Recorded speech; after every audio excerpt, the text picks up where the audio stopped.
Sobat RKN, kita bertemu lagi dalam update bersama saya Jerry Sumampo. Kita masih akan bicara tentang pemilu 2024, tapi kali ini kita akan fokus kepada proses seleksi atau seleksi penyelenggara pemilu, Badan Pengawas Pemilu tingkat provinsi yang akan segera berlangsung. Sebagaimana jadwal yang sudah dirilis atau beredar di media atau di WhatsApp grup, bahwa proses rekrutmen tim seleksi atau panitia seleksi penyelenggara pemilu Bawaslu itu akan berlangsung di bulan Mei 2022. Nah, untuk membincang ini sudah hadir bersama saya rekan saya yang setia itu Bung Ray Rangkuti. Siap. Sebagai pengamat politik dan mengelola sebuah lembaga Lingkar Madani Indonesia sebagai direktur. Ya. Selamat datang, ini kita ketemu lagi. Terima kasih Bung Jerry. Iya. Terus menerus ketemu ini karena hobinya sama kan gitu. Ya, Bung Ray, ya. Kita akan bicara soal pemilu dan dikaitkan atau lebih fokus kepada seleksi anggota Bawaslu provinsi ya. Sebagaimana kita tahu kan penyelenggara pemilu tingkat pusat itu baru berganti, KPU dan Bawaslu. Setelah itu mereka akan melakukan rekrutmen penyelenggara pemilu baru yang akan berakhir masa jabatannya tahun ini dan tahun depan. Bawaslu itu akan berakhir tahun ini ya, kemudian KPU tahun depan di tingkat provinsi. Nah, kalau Bung Ray melihat ya atau membandingkan proses-proses seleksi penyelenggara pemilu khususnya Bawaslu ya, yang 5 tahun lalu atau kemudian setelah itu, apalagi kan beberapa kali jadi timsel ya, kita berdua sering dilibatkan jadi timsel ya. Nah, untuk tahun 2022 ini menjelang 2024, kira-kira seperti apa ya akan berlangsung? Undang-undangnya tentu masih sama gitu, tetapi mungkin ada dinamika politik yang berbeda gitu ya, yang bisa membuat proses seleksi itu agak sedikit berbeda dengan yang dulu gitu. Nah, kalau lihat juga seleksi KPU dan Bawaslu di tingkat provinsi, kan ada mekanisme yang sedikit berbeda ya di DPR khususnya. Kalau dulu itu votingnya dilakukan terbuka, kalau sekarang itu dilakukan secara musyawarah mufakat lah oleh fraksi-fraksi yang ada di Komisi 2, sehingga tidak memilih secara terbuka sebagaimana mungkin yang berlangsung di masa lalu ya. Nah, menurut Bung Ray ini gimana? Ini fenomena apa? Apakah baik atau nggak baik gitu ya? Iya. Sebetulnya pertanyaannya adalah apakah mekanisme pemilihan penyelenggara pemilu yang sekarang ini ya, baik di KPU maupun Bawaslu itu, itulah yang dinamakan dengan perwujudan dari musyawarah mufakat. Ya, bisa begitu. Nah, sebab menurut saya kalau itu yang disebut dengan musyawarah mufakat, agak ngeri-ngeri sedap itu gitu, karena karena akses publik sama sekali nggak ada. Nah, mereka hanya sesama mereka saja memusyawarahkan ya. Tapi kan akses publik sudah dibuka sebelumnya, sebelum masuk ke tahapan tahapan akses publik itu sampai ke pelantikan. Iya, tetap kritik dan masukan kan dibuka. Iya, tapi maksud saya akses publik itu sampai ke pelantikan anggotanya. Jadi pemilihan itu juga mestinya udah harus diketahui. Oleh karena itu kan diamanahkan one man one vote ya. Tapi kalau disebutkan inilah perwujudan musyawarah mufakat misalnya, ya bagi saya sih ya mungkin kita perlu berdiskusi lebih lanjut itu. Sebab sedikit banyak menurut saya apa yang terjadi pada proses pemilihan anggota Bawaslu dan KPU yang lalu ya itu agak kurang ya mendapat porsi publiknya gitu. Tapi itu catatan yang sudah lewat gitu ya. Tapi itu gejala umum kan di 1-2 tahun terakhir ya. Ya itulah umum dalam demokrasi kita itu sebetulnya akses dan katakanlah partisipasi publik itu relatif Ya, lebih lebih terbatas ya dibanding mungkin sebelumnya. ya, Ya, ya itu yang harus hubungannya kita dengan koreksi. COVID Makanya mungkin kan itu yang saya tanyakan tadi, apakah benar ini perwujudan dari apa yang disebut dengan musyawarah mufakat gitu. Sebab kalau begitulah bentuk dari musyawarah mufakat itu, ya memang kita harus berdiskusi lebih panjang. Kenapa? Karena kecenderungannya kemudian ya menjadi apa istilah itu ya, seperti hanya menjadi wilayah yang dikuasai oleh mereka yang ada di parlemen. Makanya kan salah satu yang agak mencuat di dalam proses ini kan mudahnya orang memetakan siapa kira-kira yang akan lolos dan lolos gitu, yang akan terpilih nggak terpilih gitu. Ya, dan itu terbukti ya. Dan itu terbukti. Hampir 80% yang diprediksi oleh orang itu memang itulah komposisinya yang bahkan sekarang. Bocor juga kan. Iya, itulah yang terpilih sekarang gitu kan. Jadi ya menurut saya ya itu tadi ya perlu kita diskusikan lebih lanjut. Jangan sampai juga orang menganggap memang itulah tafsiran musyawarah mufakat gitu. Yang bagi mungkin sebagian orang merasa wah ini kayaknya memang perlu ada diskusi lanjutan terkait dengan itu. Gitu. Tapi ini kan di provinsi tentu berbeda ya. Karena tim sel di provinsi itu akan dibentuk oleh penyelenggara di tingkat pusat, baik KPU maupun Bawaslu. Jadi nggak ada interest politik lah ibaratnya. Semestinya. Ya, karena kan sudah seperti artinya apa gitu? Artinya kan ini sudah 5 atau misalnya Bawaslu gitu atau 7 di KPU itu gitu. Itu udah satu rumah sebetulnya. Beda dengan DPR itu satu rumah tapi dengan beda-beda partai, beda-beda fraksi, beda-beda macam-macam ya kepentingan. Ini apanya sudah sama lah, nilai atau standar mereka. Satu, gitu ya. Yang kedua adalah mereka bukan pemain gitu. Kan beda dengan partai-partai itu, memang mereka nanti pemainnya gitu. Sehingga dalam logika yang terbangun, ya mereka punya keinginan untuk mendapatkan calon KPU Bawaslu yang memang tidak akan merugikan mereka kan kira-kira gitu tuh. Dibandingkan dengan KPU yang memilih secara struktural, KPU-nya hanya berpikir mampukah ia menopang kerja-kerja mereka atau tidak di masa yang akan datang gitu kira-kira. Nah kita ini akan lebih fokus ke rekrutmen atau seleksi Bawaslu provinsi, karena akan berlangsung dalam waktu dekat ya. Masa jabatannya mungkin akan berakhir di sekitar bulan Agustus ya.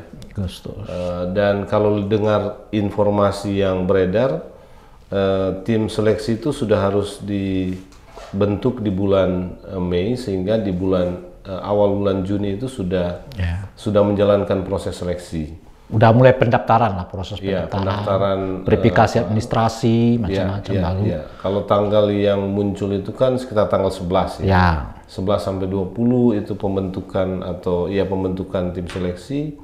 Baru di awal bulan Juni itu ada pembekalan tim seleksi.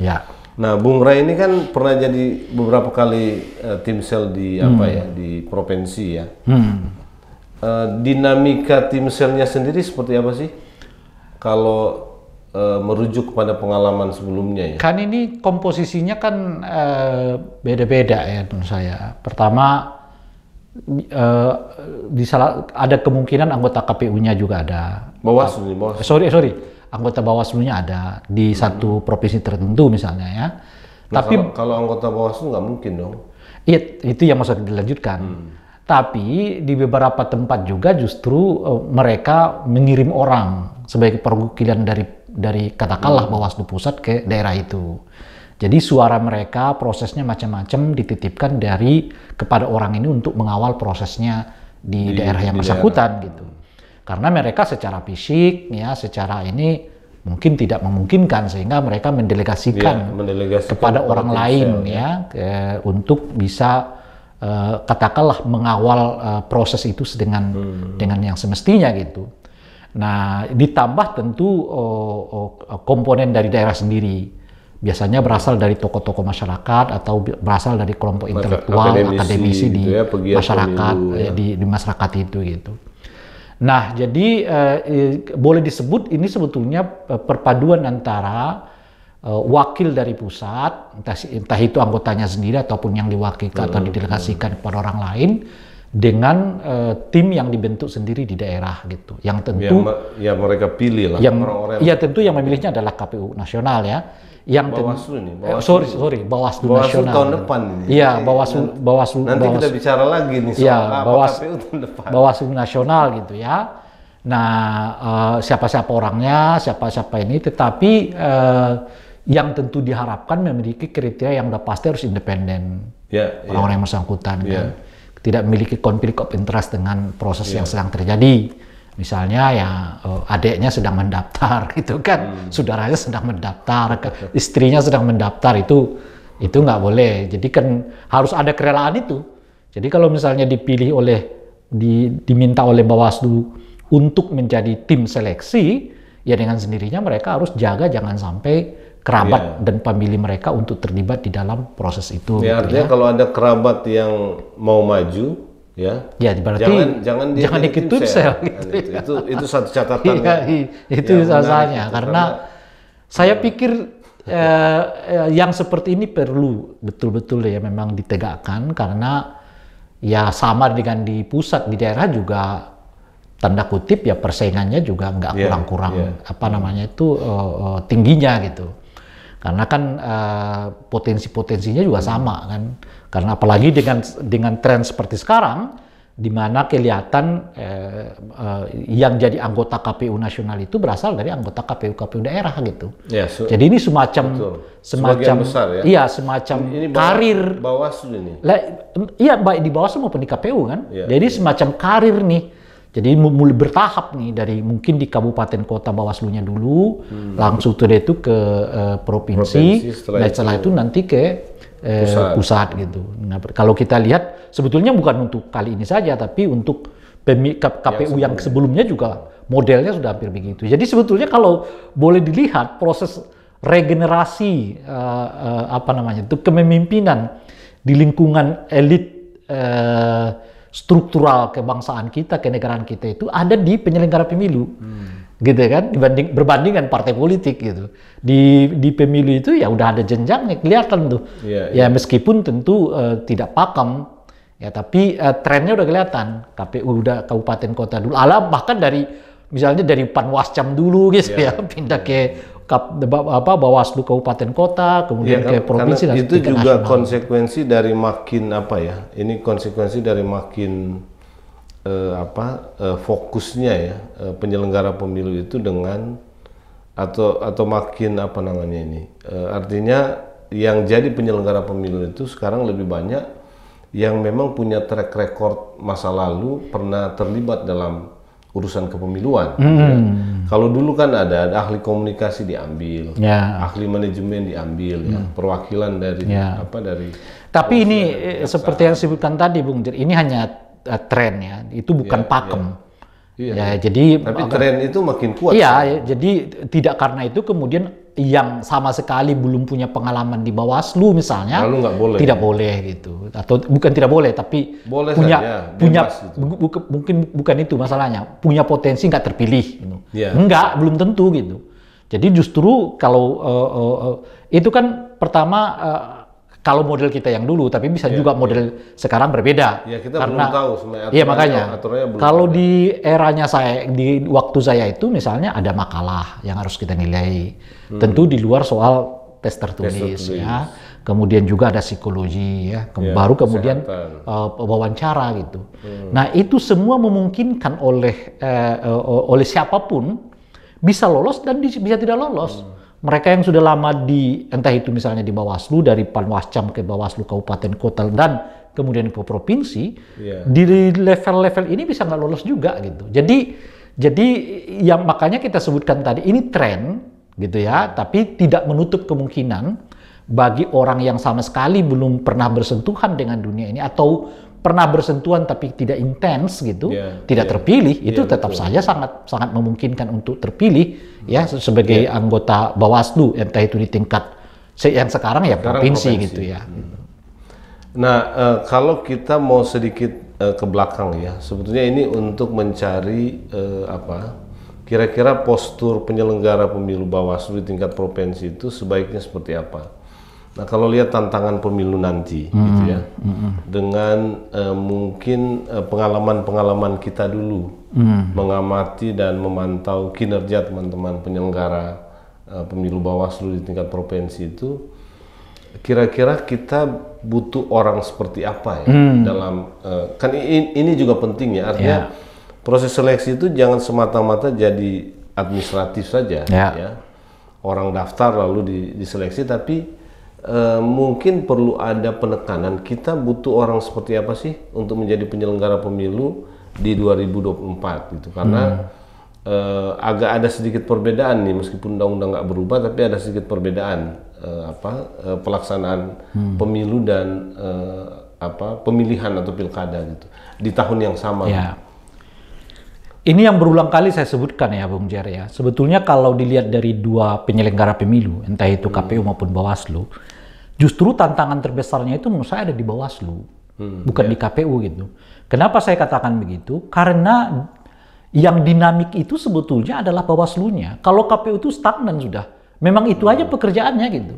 Lebih banyak administratif. Administratif, bahkan istilah saya itu ke depan nampaknya pekerjaan-pekerjaan KPU itu cukup di apa namanya itu dikerjakan oleh mesin. Udah selesai kan, cuma cetak suara ya kan, dapilnya juga udah dibuat ya kan, paling berubah sekali dua kali gitu ya, distribusi logistik, kemudian juga soal daftar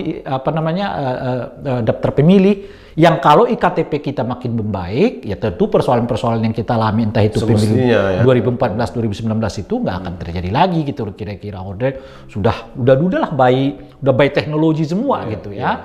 Jadi oleh karena itu kepikiran oleh saya itu bahkan boleh jadi di masa yang akan datang KPU itu tinggal 3 orang aja udah cukup kok gitu, nggak usah banyak-banyak gitu, karena ya sifatnya benar-benar administrasi gitu. Ke Bawaslu tapi KPU dulu.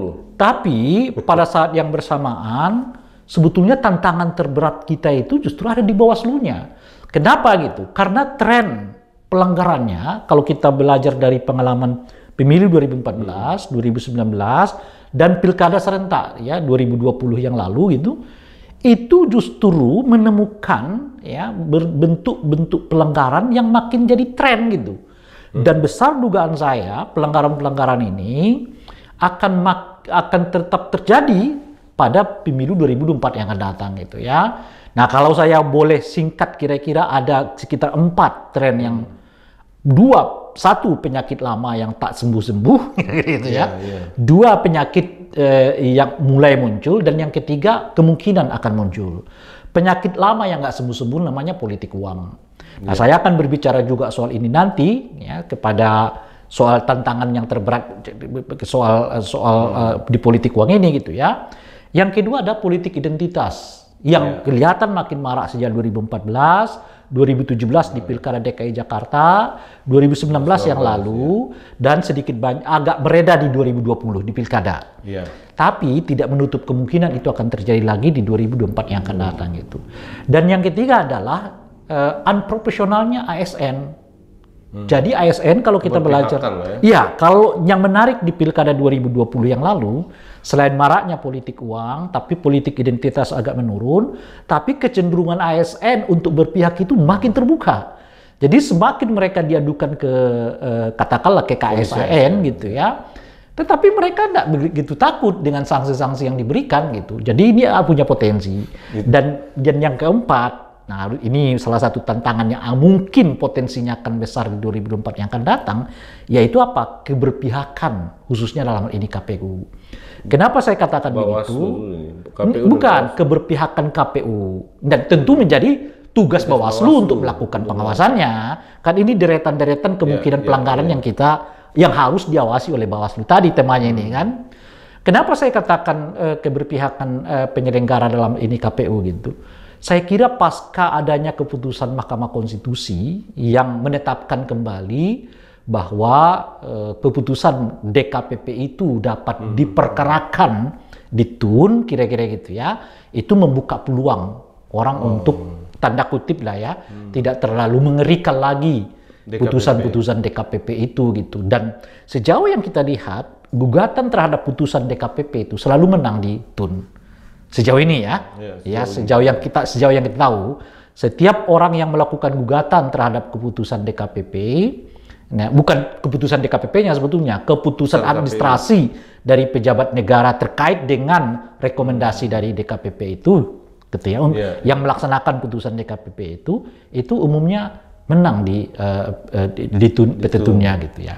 Jadi oleh karena itu kelihatan tidak terlalu sakral lagi nih, dan nggak terlalu mengerikan lagi nih sanksi-sanksi DKPP, dan mungkin karena itu juga ya potensi pelanggarannya di lingkungan apa namanya itu KPU ya, dalam hal ini KPU ya, mungkin akan marak terjadi. Dan harus diingat, kita punya pengalaman 2019 yang lalu, salah satu anggota KPU terbukti ya ternyata menerima suap lah terkait dengan apa namanya itu pengaturan inilah ya terkait suara. Dengan terkait dengan penetapan hasil suara, dan itu menurut saya memberi sinyal yang kuat kepada kita bahwa betapapun saat itu DKPP masih lumayan kuat gitu ya sebelum digugat belakangan ini gitu ya, tapi potensi untuk terjadinya pat gulipat antara penyelenggara dengan peserta pemilu itu kuat sekali. Nah, oleh karena itulah Bung Jer, saya kira 4 inilah yang dicari figurnya mampu menjawabnya seperti apa gitu, dan tentu saja dengan pikiran yang apa istilahnya itu, dengan pikiran yang lebih cemerlang, lebih maju, lebih solutif, dan lebih punya efek besar gitu. Maksud saya khususnya terkait dengan politik uang. Saya seringkali mengatakan begini, kalau Anda masih berbicara tentang uang 20.000 ya kan dari peserta ke pemilih gitu, itu menurut saya sudah nggak terlalu menarik gitu. Dan itu sebetulnya bukan tantangan bagi Bawaslu gitu. Nah, oleh karena itu mungkin yang perlu sekarang cara berpikirnya bukan itu lagi, tapi meributkan soal dari mana calon-calon, dari mana apa namanya itu partai politik ya, dari umumnya kalau kita sebut peserta pemilu ya mendapatkan donasi, mereka kampanye di mana-mana tapi laporan keuangan ke KPU-nya kecil. Nah, itu menurut saya tantangan kepada Bawaslu-nya. Jadi tidak lagi ribut di uang 20.000 kan 30.000 itu mestinya udah, apalagi ada trennya sekarang uang yang diberikan kepada masyarakat itu tidak terlalu banyak berpengaruh terhadap pilihan mereka gitu. Uangnya sih tetap mereka terima, tetapi belum tentu mereka mau pilih orang yang adalah pengaruh sedikit-sedikit. Iya, tidak terlalu berpengaruh, tentu ada pengaruh gitu ya. Tapi ya kalau dalam hubungan dengan proses seleksi itu, Anda mau mengatakan apa gitu ya kepada proses seleksi Bawaslu yang akan segera berjalan ini? Yang saya mau katakan adalah kita kan mau mengatakan ini loh tantangannya. Nah, tentu bayangan saya Bawaslu nasional mencari figur-figur yang bisa menjawab tantangan-tantangan ini, tapi tidak sekedar formalitas gitu loh. Misalnya jawabannya, kalau kita temukan politik uang, kita akan sampaikan nanti ke itu terlalu normatif gitu. Maksud saya inovasi-inovasinya termasuk soal bagaimana Anda bisa memecahkan persoalan antara laporan dana kampanye yang diserahkan kepada KPU dengan fakta penggunaan dana kampanye itu beda. Dan bedanya minta ampun, jauh sekali gitu. Nah itu gimana membongkar ini gitu kira-kira? Itu memang satu tantangan serius ya bagi pekerjaan Bawaslu karena soal dana kampanye dia bekerja dalam jangka waktu yang pendek. Dana kampanye itu kan diserahkan menjelang setelah kampanye berakhir. Nah, kampanye itu berakhir 3 hari sebelum hari H. Masa tenang itulah masa untuk mengungkit itu. Jadi waktunya sendiri nggak begitu cukup ya. Tapi mungkin bisa dibuat mekanismenya dicicil ya. Nah, tapi itu satu tantangan ya. Jadi bagaimana soal-soal lama itu tidak lagi muncul. Dan bagaimana menyiapkan penyelenggara pemilu di tingkat provinsi itu yang mampu untuk menjawab atau mencari solusi terhadap tantangan-tantangan itu itu satu ya. Mungkin ada hal lain gitu ya yang terkait misalnya dengan banyak yang bilang begini, semestinya Bawaslu juga tidak terjebak kepada soal-soal yang sifatnya lebih teknis dalam konteks pengawasan. Setuju. Misalnya, ada perdebatan soal pelanggaran itu karena ukuran baliho itu kurang 1 senti. Setuju. Itu untuk Setuju. apa? Gitu ya. Jadi, soal jam. soal jam. Ini perlengkapan administrasi diserahkan tepat waktu apa tidak? Iya. Itu paling umum kita dengar yang begitu-begitu. Itu tentu penting ya. Bukan. Itu tentu Anda harus awasi. Itu udah pasti. Tetapi janganlah Anda membuat tolak ukur kinerja dari situ. Itu maksudnya, ya kan? Kalau memungkinkan, Anda harus, itu yang kita sebutkan tadi, membongkar. Ini dana kampanye ini bagaimana kok bisa berbeda. Yang kedua, menekan seminimal mungkin terjadinya penggunaan politik identitas dalam pelaksanaan pemilu. Itu tadi sudah kan, politik uang dan lain-lain. Politik identitas gitu. Tapi setuju saya, jadi jangan lagi soal, kurang 5 menit, kelebihan 5 menit, ya kan gitu. Tentu Anda harus awasi karena itu kewajiban Anda mengawasinya gitu. Iya.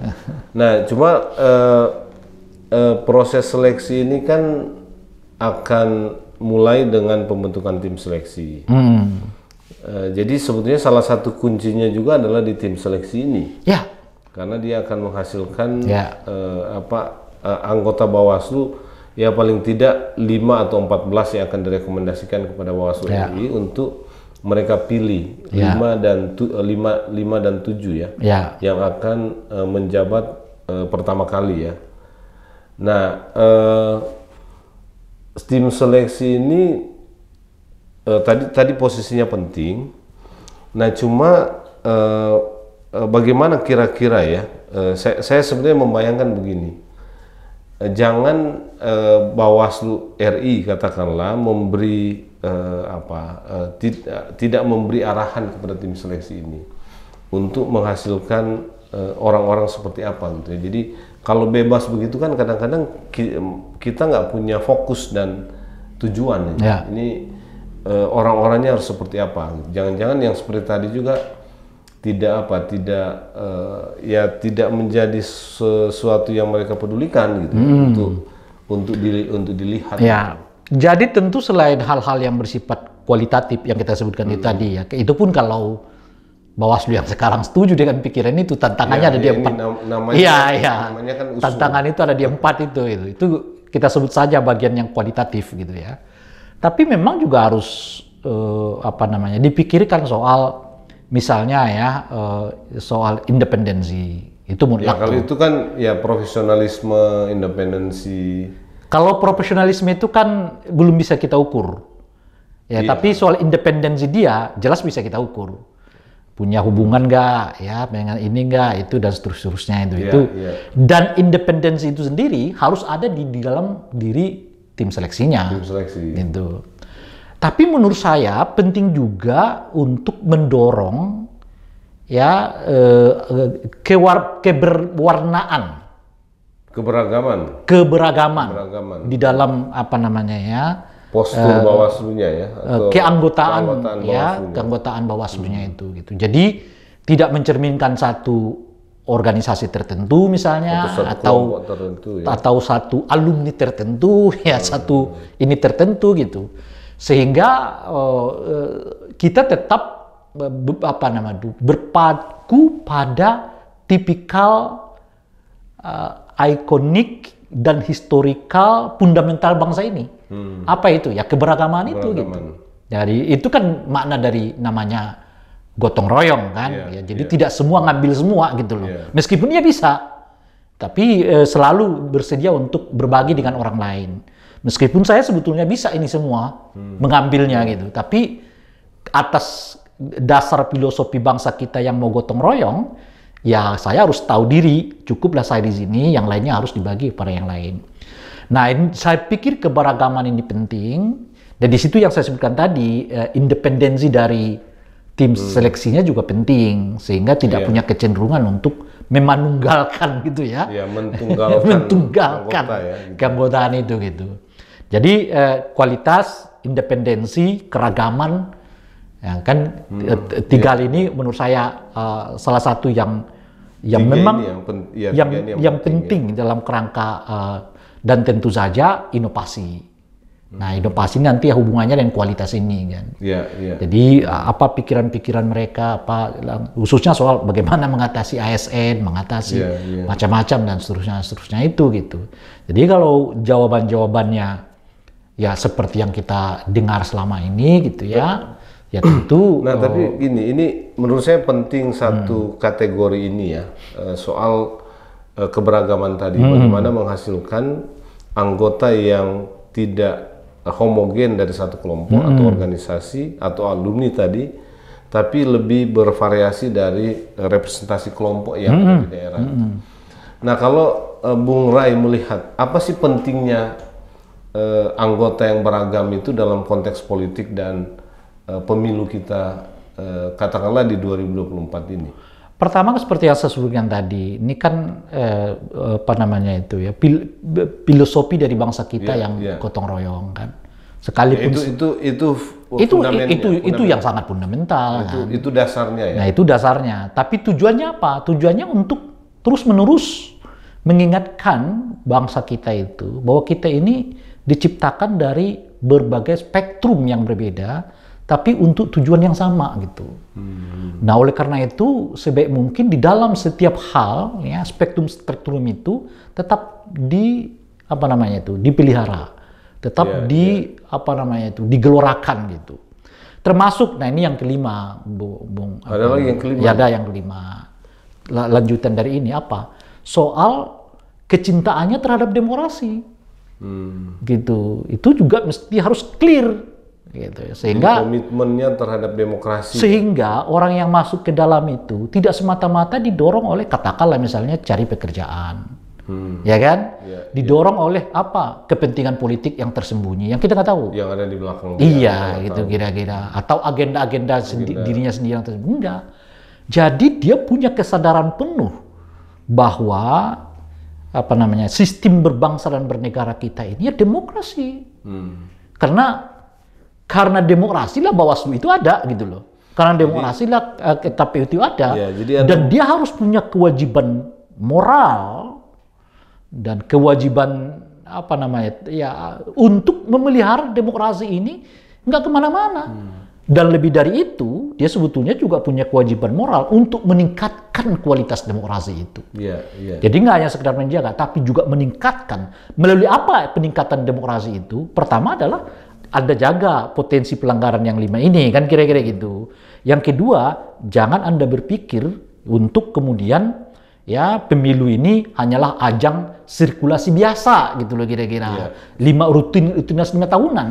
Anda juga harus punya punya gairah untuk memastikan bahwa masyarakat itu betul-betul mendapatkan satu pilihan yang tepat yang dapat mereka pertanggungjawabkan dan yang dipilih itu juga mau bertanggung jawab setelah mereka terpilih gitu. Jadi itu penting ya, kecintaan terhadap demokrasi itu untuk mengatakan bahwa ketika Anda ada sebagai anggota Bawaslu provinsi, itu tidak sekedar semata-mata melaksanakan fungsi-fungsi pengawasan yang teknis administratif itu, tapi juga Anda juga harus berada dalam kerangka bahwa sedang bekerja untuk pengembangan dan penguatan demokrasi itu ya.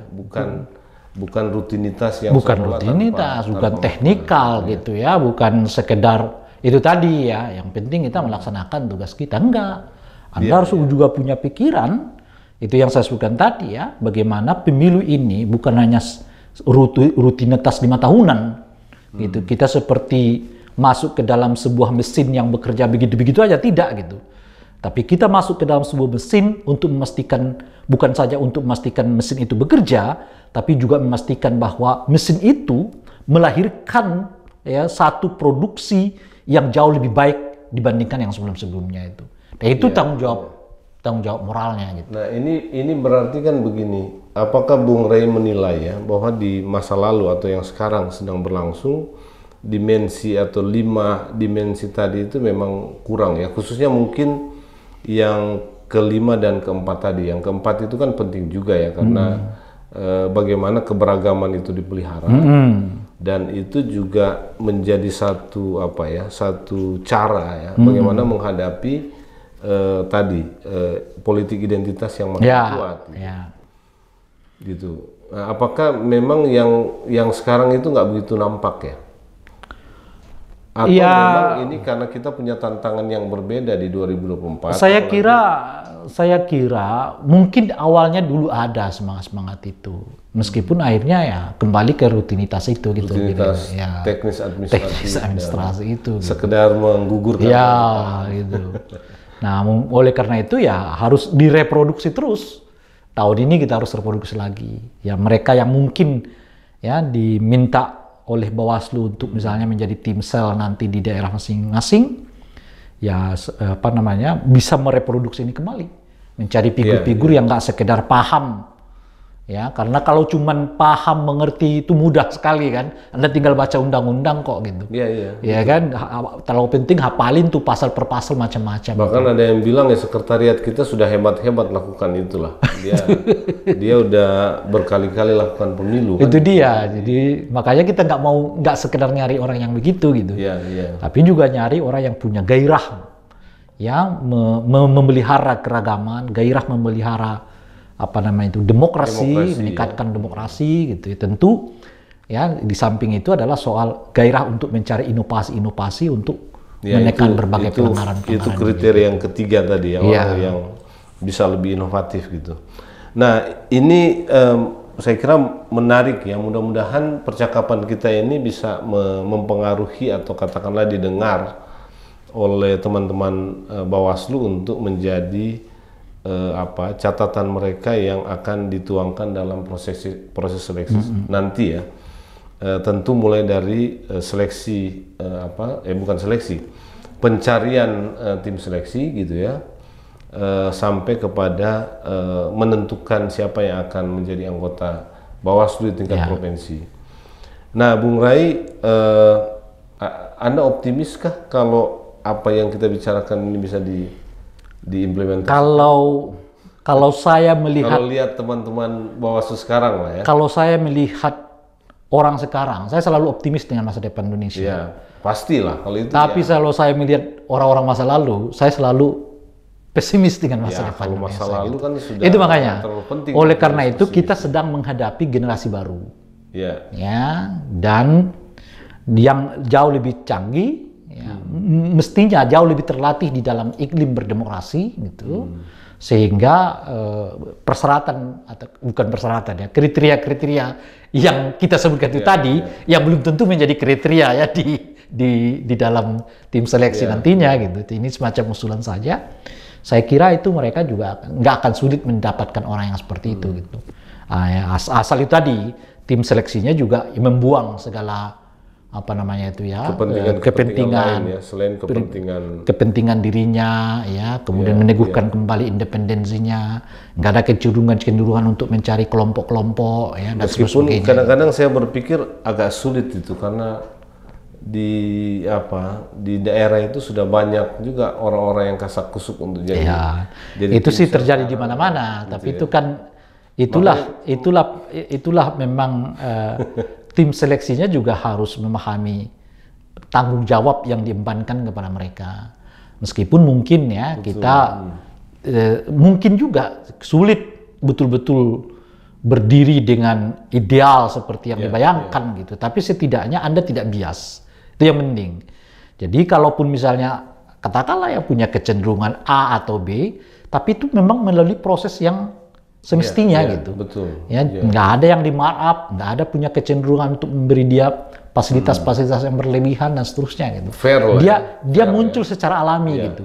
Nah, tentu ketika kita lihat munculnya secara alami dan orang ini layak, ya tentu harus ya dia masuk gitu. Itu kadang-kadang kita terlalu dibuat curiga dengan afiliasi ya, dan melihat keterhubungan antara anggota tim seleksi dengan siapa yang terpilih ya. Padahal kadang-kadang itu sebuah proses yang alami saja, tidak ada sesuatu yang apalagi di daerah ya Bung Jer ya kan dilanggar lah katakanlah. Namanya juga di daerah ya kan tentu kekerabatan juga masih kuat. Betul kan? Dan itu nggak bisa ditinggalkan juga, itu karakteristik masyarakat kita kan. Itu.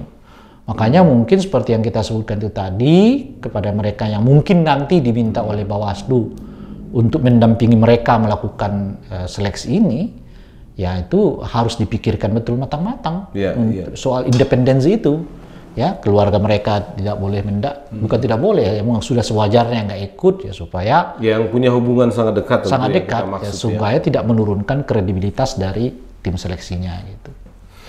Iya, saya kira percakapan kita ini cukup ya, kecuali Bung Ray mau mengatakan apa lagi sebagai closing statement atau apa ya. Tapi yang penting kan begini, ada 5 kriteria yang kita percakapkan, katakanlah begitu ya, sebagai usulan. Yang pertama soal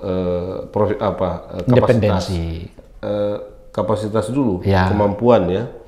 Kemudian soal kualitas, istilah saya. Kualitas, ini soal kualitas ya. Menjawab 4 tantangan yang kita sebutkan. Ya, 4 tantangan, atau kita ke 4 tantangan dulu ya. 4 tantangan itu adalah pertama soal politik uang. Yang kedua soal netralitas ASN. Yang ketiga soal politik identitas. Betul. Lalu yang keempat ini soal kemungkinan, meningkatnya keberpihakan penyelenggara pemilu. Sebenarnya bisa juga Bawaslu itu, baik KPU maupun Bawaslu, akibat dari putusan Mahkamah Konstitusi yang menjadikan putusan DKPP itu sebagai objek sengketa di TUN, gitu ya, sehingga bisa digugat ya, sebagaimana yang sudah terjadi sebelumnya. Ini 4 tantangan pemilu ke depan bagi katakanlah anggota Bawaslu. Nah, karena itu ada 5 kriteria yang yang kita bicarakan. Yang pertama itu adalah kualitas, kualitas orangnya ya, pemahamannya dan lain-lain. Yang kedua soal independensi, kemandiriannya untuk bekerja sebagai pengawas pemilu. Yang ketiga itu soal keberagaman, inovasi. Ya, inovasi dulu ya. Inovasi tentu karena supaya dia nggak terjebak ke soal-soal yang sifatnya teknis dan administratif.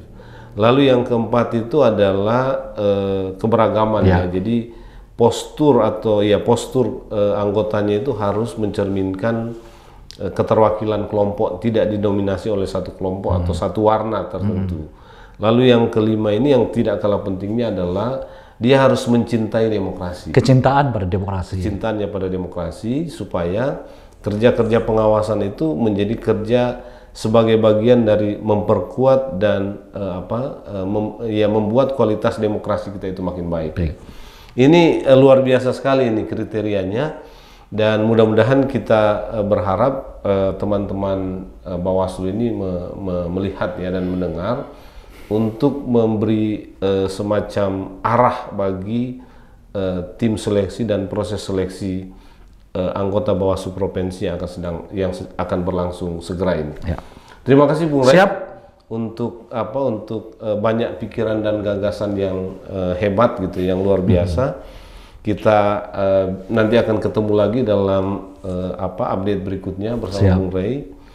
Dan sobat RKN dimanapun Anda berada, demikianlah percakapan saya dengan Bung Ray Rangkuti, Direktur 5 Indonesia.